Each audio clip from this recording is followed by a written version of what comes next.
জয় গুরু জয় মা। নিগম পরিবারের পক্ষ থেকে সকল শ্রোতাগণকে জানাই রথযাত্রার প্রীতি শুভেচ্ছা ও অভিনন্দন। তৎসঙ্গে জয়গুরু সম্ভাষণ জ্ঞাপন করি। আজকের লেখনীটি আর্যদর্পণ থেকে সংগৃহীত। নিগমানন্দ স্মরণে লেখিকা শ্রীমতী অনিন্দিতা দাস। পরম প্রেমময় ঠাকুরের চরণকমলে শতকোটি বিনম্র প্রণাম নিবেদন করে আজকের লেখনীটির প্রথম পর্ব এখানেই শুরু করছি। শ্রী শ্রী ঠাকুর নিগমানন্দ সরস্বতী পরমহংসদেবের শ্রীমুখ কথিত বাণী। আমি সাধারণ মানুষ, পশু পক্ষী, কীট পতঙ্গ ইত্যাদি জীবন অতিক্রম করে জন্ম জন্মান্তরের সাধনার পর এই জন্মে ভগবানকে জেনেছি, সত্য লাভ করেছি, ব্রহ্মজ্ঞান হয়েছে। ঠাকুর আর 5টি সাধারণ শিশুর মতোই মাতৃ করে জন্মগ্রহণ করলেও তার মধ্যে অসাধারণত্ব শৈশব থেকেই প্রকাশিত হয়েছিল। বিপদে মানুষের পাশে দাঁড়ানো, অন্যায়ের প্রতিবাদ করা এবং প্রতিবিধান করা ছিল তার মৌলিক আদর্শ। পিতামাতার সুশিক্ষায় তার মধ্যে নীতিজ্ঞান, কর্তব্যবোধ প্রখর হয়ে উঠেছিল।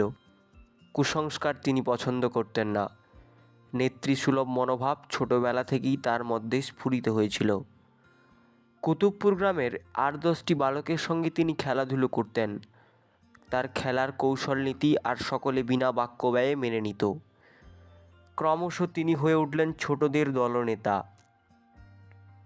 তাদের নিয়ে গ্রামের মাঠে খেলতেন, পুকুরে সাঁতার অনুশীলন করতেন এবং এভাবে তিনি হয়ে উঠলেন পাকা সাঁতারু। তার সঙ্গে অন্য কেউ পেরে উঠত না। গ্রামের কয়েকটি বালক তার ঘনিষ্ঠ বন্ধু হয়ে গেল।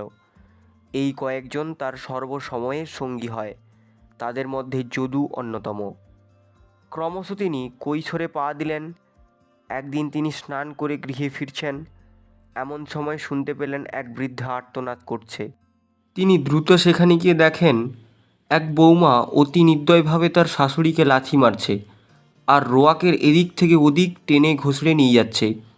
তিনি অগ্রপশ্চাৎ কিছু না ভেবে বৃদ্ধাকে বাঁচানোর জন্য নিজের চটি খুলে বৌমাকে 2-4 ঘা বসিয়ে বৃদ্ধাকে ছাড়িয়ে দিয়ে বাড়ি চলে গেলেন। চলে তো গেলেন, এদিকে গ্রামে ঢিঢি পড়ে গেল, নলিনী অমুক বাড়ির বৌমাকে মেরেছে। কিছুক্ষণ পর বৌমার স্বামী বাড়িতে ফিরে সব শুনে এর একটা বিহিত হওয়া দরকার বলে নলিনীর বাবার কাছে নালিশ করল।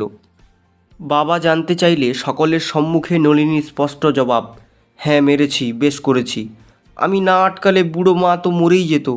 বাবা ভুবনমোহন চট্টোপাধ্যায় সকলকে বুঝিয়ে সুঝিয়ে শান্ত করলেন। তারা ফিরে গেল। বাবা বোঝালেন, এমন কাজ আর করো না, অন্যের বউর গায়ে হাত তুলতে নেই, এটা অপরাধ। গ্রামে কোথায় যাত্রাপালা চলছে, নলিনী বন্ধুদের নিয়ে সেই যাত্রাপালা শুনতে যেতেন।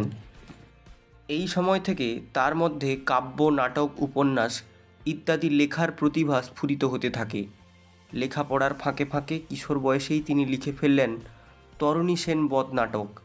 তিনি ছিলেন শ্রুতিধর, স্মৃতিধর, বাচন ভঙ্গিমায় পারদর্শী আর ছিলেন সুকণ্ঠের অধিকারী।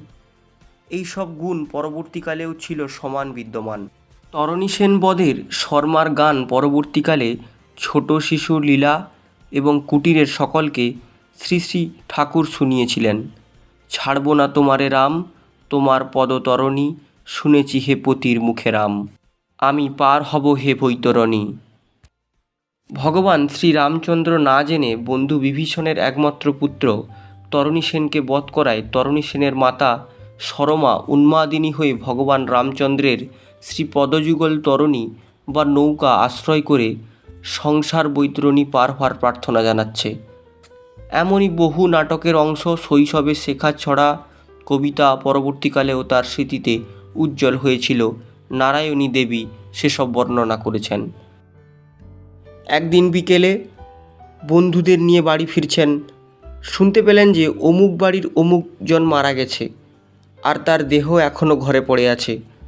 দলবল নিয়ে নলিনী সে বাড়িতে গিয়ে দেখেন মৃতদেহ আগলে বসে আছে একজন মাত্র পুরুষ।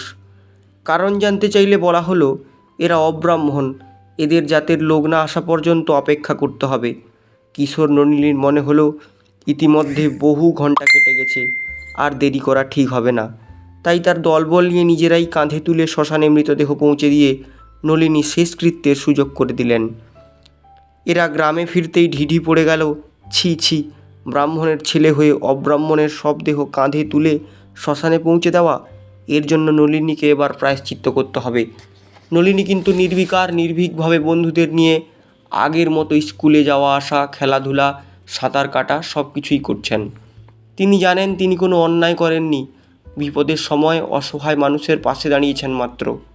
নলিনী বন্ধুদের সঙ্গে লক্ষ্য করতে থাকেন গ্রামের সমাজপতিগণ তাদের দিকে বাঁকা দৃষ্টিতে দেখেন। ছেলেদের চালন চলন, পোশাক আশাক, চুল আঁচড়ানো, হাবভাব সব কিছুতেই তাদের কেমন একটা উদ্ধত্তপনা। এসব থামানো দরকার। ছেলের দলও টের পায়। এরাও দল বেঁধে 2-4 উগ্র সমাজপতির গতিবিধি অনুসরণ করতে থাকে। এদের দুষ্কর্ম নলিনী স্বচক্ষে দেখেন এবং জেনে ফেলেন এদের আসল চেহারা। সমাজপতিগণ নলিনী ও তার দলবলকে সাহিস্তা করার জন্য একদিন একটা সভার আয়োজন করেন এবং গ্রামের প্রবীণ ব্যক্তিগণকে আসতে বলেন। নলিনী তার দল নিয়ে যথাসময়ে সেখানে হাজির হন। সমাজপতিদের এক একজনের এক একটা অভিযোগ দায়ের করেন।